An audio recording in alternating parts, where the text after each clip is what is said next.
I'm not gonna say I was disappointed fully, but I was expecting more from Leon Bridges, the self-titled album. Leon, Fort Worth, Texas, Panther City, one of the natives of Texas, man. Like Leon, and the Gold Digger music. This self-titled album, I feel like he has some good songs on there, but he's not going back to his Texas Sun back. He's not going back to his Beyond. He's not going back to that Coming Home bag. He need to get back to that classic bag. I feel like he is making music for his fan base. He is making music for the people that love him and for the people that like to hear his music.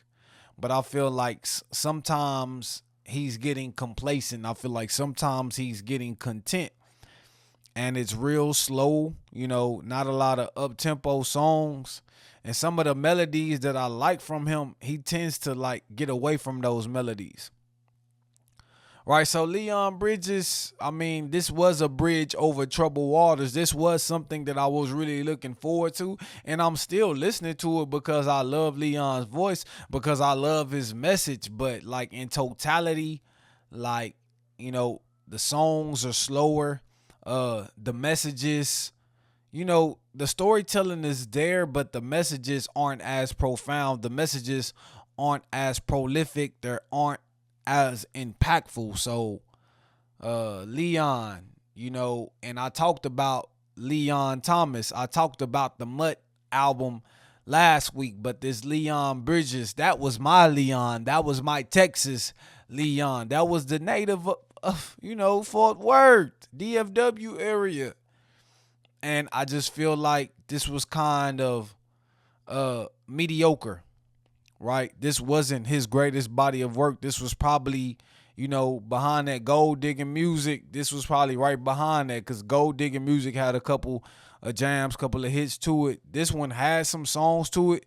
It wasn't long. It was 14 songs, 33 minutes. It wasn't a long album. It was sweet, short, and to the point. It was cohesive. The sounds was great. You could really hear the guitar. You could really hear the acoustics. But like just in totality, like when a man cries, that song and that second song, he had some points in the album where he really just kind of like got me captivated and really brought me into it. But then on other moments, he's steady talking about dancing with a senorita in Laredo.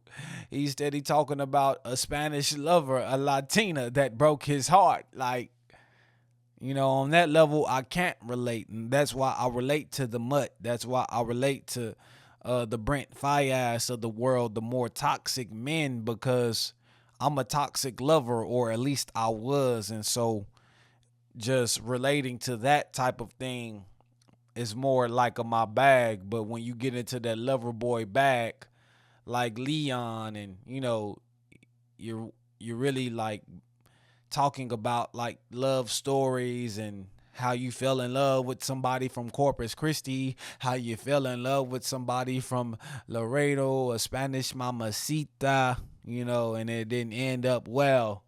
You sound just like one of my bros. Sound like one of my bros talking about a Latina that he had back in the day, and he didn't do right by her. Or she was a little bit too busy, or the culture didn't really love him the way that he loved it, So you sound just like one of my bros back from Waco that loved those Mexican girls, and, even a cousin that loved those Mexican girls, and they pretty much turned their back on them, right? So, I mean, I didn't relate to it in that type of aspect.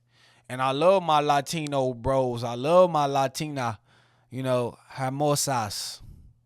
But, just to hear a man, from this culture, and he's not really bringing our culture into play when he's talking about these other cultures, I guess that's where he lost me. That's where I kind of found some disappointment. And we got to go to rap now, right? We got to go to rap.